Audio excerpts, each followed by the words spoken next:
Hello guys, this is Joey Natividad. This is my daily vlog. So gumagayak tayo ngayon papasok sa ating trabaho.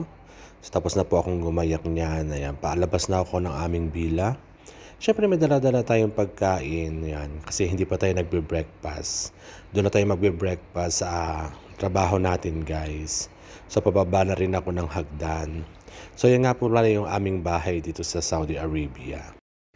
Siya nga po pala, ang pasok natin dyan is from 9 ng umaga hanggang alas 7 ng gabi. So 10 hours po ang aming pasok. Dito na po ako sa kalsada, tumatawid. Ayan. Yan po ang Saudi Arabia tuwing umaga. Ayan. Sana all. Sana all maaga ang pasok.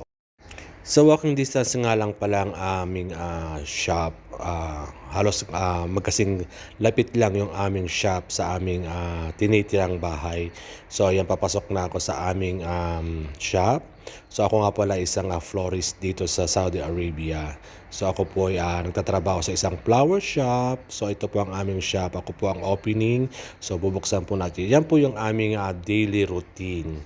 So sa araw-araw na ginawa po ng Diyos, yan po ang aming ginagawa. Ang matulog, magising, pumasok, kumain, maglinis. Yan, naglilinis na rin po ako ng aming shop. Siyempre, ako opening, kailangan marinis ang ating shop. Para pag may mga dumating na customer, siyempre makikita nila maganda yung ating shop. So, yun nga po pala, pagkatapos ko maglinis, titignan ko rin yung aming mga bulaklak. Yan. Mga magagandang bulaklak. Para po pag dumating yung mga customer, makikita nila maganda at maayos ang aming showroom. So yun nga guys, so pagkatapos kong maglinis ng mga bulaklak, ang gagawin ko naman guys is kakargahan ko yung mga bucket niyan na mga wala pang lamang mga bulaklak. So titingnan ko kung may mga pipili pang ilagay.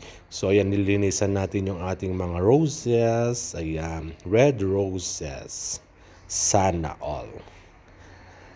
So yan guys, yun lang naman yung aming mga ginagawa everyday, araw-araw. Yan, maliligo, kakain. Ayan, minsan hindi pa nga kami kumakain. Doon na kami kumakain sa shop. Ayan. Kasi maaga ang aking pasok. So yan, maglilinis na ako. Pagkatapos kong maglinis, gagawa naman tayo ng arrangement. Ayan, para meron tayong ititinda sa ating mga customer na darating. So gumagawa ako ng bouquet, nilagyan ko ng sponge. So ganyan lang naman ang buhay ng mga OFW dito sa Saudi Arabia. Kailangan gumising na maaga, lalo pag pang umaga ang pasok mo. Ayan, tapos ayan, syempre trabaho, 10 hours na trabaho. Ayan. So maganda naman from 9 o'clock ng umaga hanggang 7 PM ng gabi. Ayan. Syempre pag uwi ko ng gabi, yan, magpapahinga, kakain, matutulog ng konti, gigising ng alas 12, ganyan. Ganyan lang naman ang buhay namin dito. So, yan guys, nakikita nyo na gumagawa ako ng mga panibagong arrangement. Ayan, bouquet lang siya, simpleng bouquet lang siya. Yung murahing bouquet lang naman guys. Mga worth 200, 250 riyal.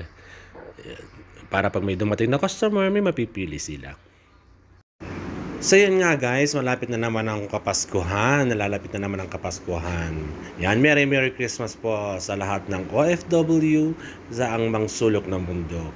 Ayan, Merry Christmas din po sa lahat ng mga kabayan natin dito sa Saudi Arabia. At Merry Christmas po sa lahat ng mga Pilipino sa mga sulok ng mundo. Ayan.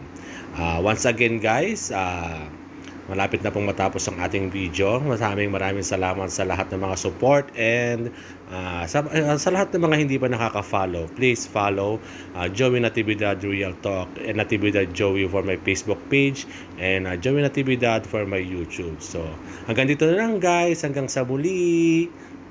Merry Christmas and a Happy New Year. Bye-bye!